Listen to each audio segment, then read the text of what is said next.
안녕하십니까. 오늘은 본인이 주식 투자, 기업 가치 투자에 진입하기로 결정을 했다면 어떤 가치관과 어떤 투자 방식으로 기업에 투자를 할지 그런 것들을 좀 한번 이야기를 해보고, 그 다음에 제가 최근에 발굴한 그 1분기 실적이 발표나면서 최근에 좀 관심 있게 발굴한 그 기업이 있는데, 그 발굴한 기업을 또 어떤 식으로 제가 발굴하게 됐는지 이런 것들을 좀 연관지어서 얘기해보면 좋을 것 같아서 이렇게 좀 한번 해보려고 합니다. 첫 번째로 이 투자 관점에는 아래에서 위로 바텀업으로 가는 투자 관점이 있고, 위에서 아래로 탑다운으로 오는 투자 관점이 있습니다. 이 두 가지가 있는데, 먼저 바텀업에 대해서 조금 먼저 말씀을 드리겠습니다. 바텀업은 일단 기업이 좋으면 투자한다는 겁니다. 기업이 좋으면 투자한다. 기업이 좋으면 투자한다. 이런 건데, 그러면 요게 기업이 좋은 거 어떻게 판단하냐? 이 네 가지가 있습니다. 첫 번째가 그 비즈니스 모델에 대해서 아주 상세하게 이해를 해야 됩니다. 이게 뭐 뉴스, 신문, IR 자료, 전반적인 읽을 수 있는 모든 책들 이런 것들을 통해서 이해를 하는 것도 좋은데, 좀 단기간에 빠르게 좀 이해를 하고 싶으면 그 전자공시 시스템에서 이제 그 기업에 대해서 들어가면 그 윗단에 사업의 개요가 있습니다. 그쪽에 좀 대부분의 회사들이 좀 중요한 자료이기 때문에 굉장히 자세하게 이렇게 요약을 해놨기 때문에, 그런 것들을 읽고 가이드라인을 좀 정한 다음에 그 다음에 뉴스, 신문 기사, IR 자료 이런 식으로 넘어가면은 본인이 방향을 잡는 데 있어서 너무 좋습니다. 요거는 제가 팁으로 알려드리고, 그 두 번째로는 그 바텀업에서 두 번째로 중요한 그 기준은 결국에는 회계 기반으로 한 재무제표에 대한 분석이 좀 필요한 부분이 있습니다. 여기서 수익성, 안정성, 뭐 성장성 이런 것들에 기반을 해서 좀 평가가 좀 들어가 주면 여기서 이제 본인이 마음의 안정이, 왜냐면 우리가 역사를 공부하는 부분이 결국에는 역사에도 이랬었으니까 앞으로는 우리가 이런 역사에 개선점을 찾아 나가서 앞으로는 어떻게 할 것인가 이런 부분을 위해서 역사를 배우는 거잖아요. 이것도 마찬가지입니다. 재무제표를 그런 식으로 과거에는 이랬었으니 현재 이런 식의 이런 흐름이 나왔고 앞으로도 이렇게 가지 않을까라는 추적이 되는 부분이기 때문에 이게 이제 역사적 관점에서 되게 중요한 부분입니다. 이런 식으로 이제 두 번째 회계 기반으로 한 재무제표 분석을 하고, 이제 세 번째가 경영진에 대한 분석을 해야 됩니다. 이게 이제 사실 힘든 부분인데, 경영진에 대한 분석은 어떤 식으로 제가 하고 있냐면, 요것도 전자공시 시스템에 들어가서 뭐 임원의 내용, 뭐 주주의 내용 이런 것들을 살펴보면은 그 주주에 대한 그런 정보들이 자세하게는 안 나오지만 간략하게 나옵니다. 간략하게 나오는 그 주주나 뭐 경영진에 대한 정보를 알아내서 그 인터넷 우리 구글이라든지 네이버에 쳐보면 그 사람의 정보가 그래도 나름의 이력, 그 다음에 어떻게 조금 기업을 운영하는 스타일이었는지 이런 게 기업은 상장을 하게 되면 IR을 해야 되기 때문에 이거에 대한 정보가 조금씩은 보이는 부분이 있습니다. 혹시 이런 정보가 나오지 않았다면 아는 지인이라든지 뭐 이런 것들 찬스를 이용해서 좀 물어보고, 그 다음에 뭐 이런 식으로 해서 경영진에 대한 어떤 실력이라든지 도덕성이라든지 이런 것을 좀 찾아가는 게 좀 필요한 부분입니다. 이게 좀 많이 중요하고, 결국엔 경영진이 생각하는 방식대로 기업이 좀 움직이는 경향이 좀 제가 보니까 있는 것 같더라고요. 그래서 이런 것도 중요하고, 이제 네 번째가 이제 가장 중요한데, 지금까지 말한 1, 2, 3번째 조건이 다 좋았다. 너무 좋았다. 만족스럽다. 이 기업 너무 사고 싶다. 판단이 들었는데, 네 번째가 이제 그러면은 내가 지금 내가 살려고 하는 그 시점의 가격이 적당한가, 이게 제일 중요하거든요. 내가 생각하는 금액은 이 금액인데 지금 딱 이 금액이야. 그러면은 이제 사실 좀 메리트가 없는 부분이거든요. 그래서 이런 네 가지를 판단을 해서 이제 투자하는 관점이 이제 바텀업, 이렇게 제가 정의를 하고 있고요. 이건 뭐 제가 정의하는 거기 때문에 사실 근데 이 정도는 최소한 살펴봐야 된다. 이 정도는 최소한 중요하게 살펴봐야 된다는 게 이런 관점인 거고, 이제 탑다운이 이제 거시적 같은 좀 위에서 아래로 이제 좀 탑다운으로 생각을 한다는 건데, 이게 사실 좀 어렵습니다. 탑다운은 좀 뭐 정책, 뭐 경제 동향 이런 거, 뭐 트럼프가 어떤 마음을 먹고 있는지, 시진핑이 어떤 마음을 먹고 있는지, 러시아는 어떤지, 중동은 어떤지 이런 거에 대한 어떤 그런 동향을 파악을 해서 뭐 환율, 뭐 통화량 정책, 그다음에 금리, 금융 정책, 그다음에 요 최근에 아주 이슈가 되고 있는 원유 수요 공급에 대한 예측, 이런 것들이 사실 좀 거시적인 부분이거든요. 이런 것들을 통해서 이게 앞으로 이렇게 될 것 같으니까 이게 이렇게 되면 이쪽 산업이 유리해. 이쪽 산업이 유리한 것 중에 제일 잘하는 기업이 이 기업이네. 이런 식의 투자 사고 방식입니다. 이런 식의 투자 방식을 선호하는 사람이 있고, 아까 전에 말했던 투자 방식을 선호하는 사람이 있습니다. 대화를 하다 보면 있는데, 이게 너무 한 가지로만 치우치면 안 되고, 이게 적절하게 배합이 되게 잘 돼야 됩니다. 적절하게 배합이 잘 돼야 되는데, 이런 것들을 제가 이제 최근에 얼마 전에 이제 그저께 실적 발표가 났잖아요. 그때 이제 좀 요거 두 개를 좀 적절하게 섞으면서 좀 종목을 찾으려고 노력을 그냥 해봤습니다. 그냥 해봤는데 제가 좀 찾은 종목이 있어서 어떻게 찾았는지 한번 좀 이렇게 이야기를 해보려고 합니다. 일단 이거 뭐 최근 좀 뭐 발표가 났으니까 이제 저 같은 경우는 궁금하잖아요. 그래서 실적 발표 이렇게 좀 보다 보니까 최근에 이제 뭐 언택트 뭐 이런 하면서 뭐 IT 쪽도 떴었는데 이게 집에서 좀 생활을 더 많이 하고 하다 보니까 이게 집에서 먹는 그런 어떤 음식에 대한 그런 것들이 좀 그러니까 식료품에 대한 그런 이슈들이 조금 더 부각이 되고 있고 현재 지금 현재 상황이 그래서 거기서 투자 포인트를 얻었다는 거고요. 그런 상황이고 그 다음에 식료품 자체가 조금 비즈니스 모델을 판단하기가 좀 쉬운 부분이 있다. 저번에 그 올린 카카오는 사실 비즈니스 모델이 좀 많이 복잡하고 한데 이 식료품은 좀 단순한 면이 있고 그런 부분이 있고 그래서 비즈니스 모델하기 이해하기가 쉽고 그런 부분이 있습니다. 그래서 비즈니스 모델을 여기서 투자할 포인트는 결국에는 뉴스에서 찾은 거죠. 식료품 업체들이 괜찮다. 괜찮은 이유는 어떤 코로나, 그 다음에 한류 문화 이런 것 때문에 한국 식품에 대한 이슈가 많다. 세계 시장에서 좋게 보고 있다. 이런 것들이거든요. 그래서 실질적으로 지금 저번 주에 식료품 주들이 가파르게 좀 상승한 부분이 조금 있습니다. 그런 부분이 있고 저번 주가 아니고 이제 지속적으로 이렇게 상승한 부분이 있는데 그렇습니다.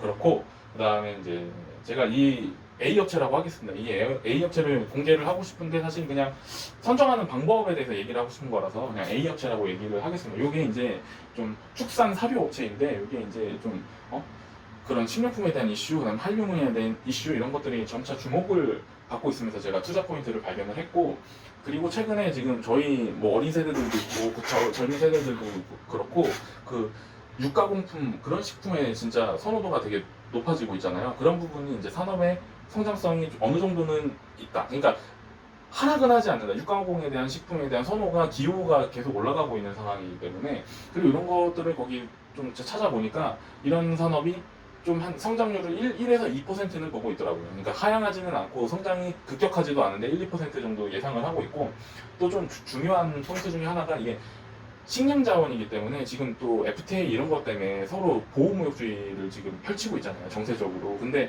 이 식량 자원에서는 진짜 이 나라와 이런 기강에 좀 잡힌 문제이기 때문에 그 FTA에서도 좀 지지 않기 위한 수단 뭐 이런 것들로 인해서 좀 식량은 좀 보존을 해야 되는 그런 좀 그런 좀 정책적인 부분이 좀 있는 것 같습니다. 있는 것 같고, 그래서 이런 거에 따라서 좀 나라에서도 좀 보호를 할 것 같고, 그 다음에 사람들 기호가 좀 늘어나고 있고, 그러면은 일단 산업에 대해서 지향하는 산업은 아니다. 이 정도 판단이 지금 들어간 거죠. 비즈니스 모델이 이런 식으로 판단이 되는 거고, 또 이 회사는 또 그룹사가 이제 수직 계열화가 돼 있어서 매출처가 좀 확실하게 보장이 돼 있는 편입니다. 그러니까 또 매출처도 보장이 돼 있고, 뭐 이러면은 안정적이다. 뭐 이런 식으로 이제 산업에 대한 이해를 하는 거고 사실 제가 어렸을 적에 이제 저기 가족 중에 가족이 저기 그 양계장을 운영을 했었던 적이 있어서 사실 이 산업에 대한 좀 이해가 그래도 한번 읽었을 때 좀 쉽게 다가온 부분도 있습니다. 그런 부분도 있고 예 그렇게 해서 이제 비즈니스 모델에 대한 분석이 이제 이 정도 수준에서 이제 어느 정도 마무리를 했는데 더 많이 읽으면 좋은데 어느 정도 이제 이 정도 수준인 거죠. 이 정도 수준에서 비즈니스 모델을 일단 파악을 하고 그 다음에 이제 회계 기반으로 한 재무제표 분석으로 넘어가면 이제 뭐 20년 1분기 기준에서 성장성, 안정성, 뭐 수익성 이 부분이 사실 모두 좀 좋아진 부분이 보였고 그 좋아진 부분이 있다는 건 역사적으로 좋아졌으니까 앞으로도 좀 이 정도 수준에서는 괜찮게 유지되지 않을까 이런 식으로 이제 예측을 하는 거고 또 제가 이제 살펴보다 보면은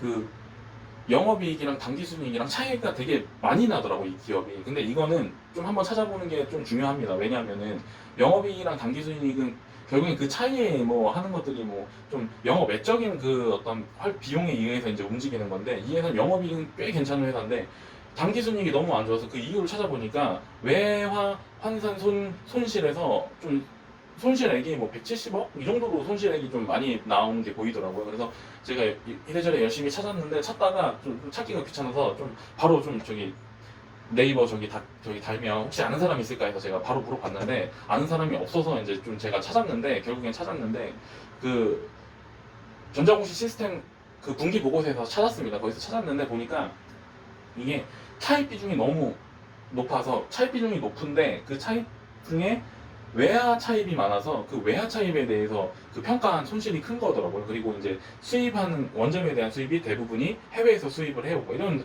사업적인 구조가 그 달러에서 조금 환 관리가 조금 안 되면 조금 환손실이 날 수 있다, 이런 부분을 제가 캐치를 했고, 좀 이렇게 보시면은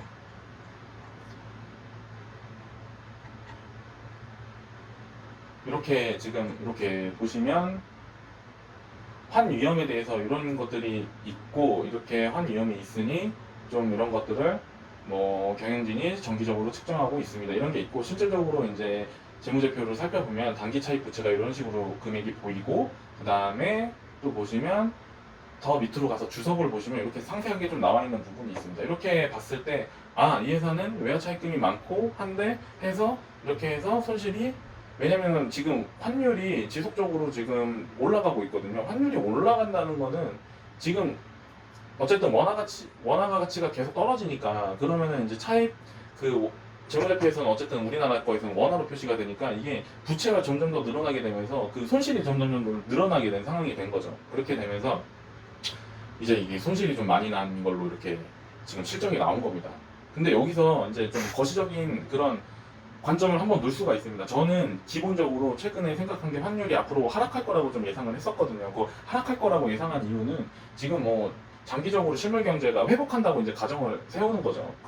저는 회복할 거라고 믿거든요. 회복할 거라고 언젠가는, 그러니까 이게 늦게 회복하는지 빨리 회복하는지 모르지만 저는 언젠가는 회복할 거라고 좀 믿고 있어서, 이 회복하게 되면 사실 회복하게 되면 저평가된 한국 시장으로 외국 자본이 이제 투입이 막 될 거잖아요. 그러면서 이제 환율이 다시 이제 떨어지게 되면서 이 환 손실에 대한 부담이 점점 이에서는 없어질 거다. 그럼 향후에 지금 단기 순이익이 안 좋았던 부분들이 점점점 어느 정도 상쇄가 되고, 여태까지 재무제표 상에서 살펴본 것들에 대한 이익들은 점점점 올라가고 있었고, 그 다음에 영업 외쪽에서 안 좋았던 부분들도 앞으로는 내 예측은 거시적으로 봤을 때 환율은 떨어질 거라고 생각하니까 그 부분이 상쇄될 거고, 이렇게 판단이 된 겁니다. 그러면 이 회사는 거시적인 측면에서도 현재보단 좋아질 측면이 좀 있는 거네라는 이제 판단이 든 거고, 또 세 번째는 이 경영진에 대해서 이제 서칭을 해보니까 이렇게 또 포보스에서 이렇게 또 상도 받은 적이 있고, 나름 이 업계에서 쭉 성장을 했던 그런 경력을 갖고 있더라고요. 그래서 조금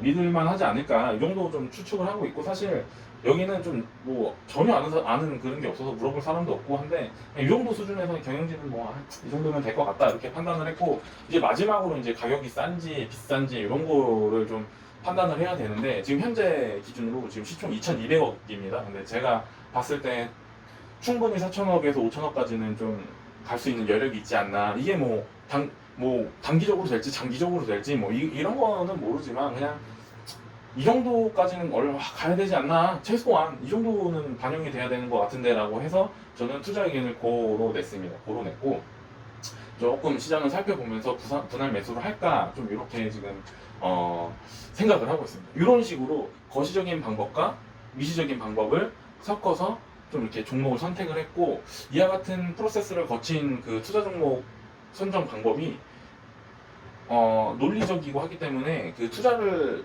결정을 하고 진행을 했을 때 이제 좀 믿고 이렇게 좀 저는 들어갈 수 있는 좀 여력을 생겼고, 여기 이제 더 붙여서 이제 여러 가지 정보들을 더 찾아야겠죠. 여러 가지 정보들을 더 찾으면서 더 확실한 좀 어떤 확신을 갖고, 만약에 실수한 부분이 있으면 좀 반영을 더 하고, 이런 식으로 해서 투자를 하면 좋지 않을까 해서, 이런 선정 과정과 그 다음에 투자 관점 이런 것들을 좀 종합적으로 좀 이렇게 한번 살펴보는 그런 시간을 한번 가져보기 위해서 이렇게 영상을 찍었습니다. 이렇게 찍었고, 네, 그렇습니다. 여러분, 저기 좋은 주말 되세요. 안녕.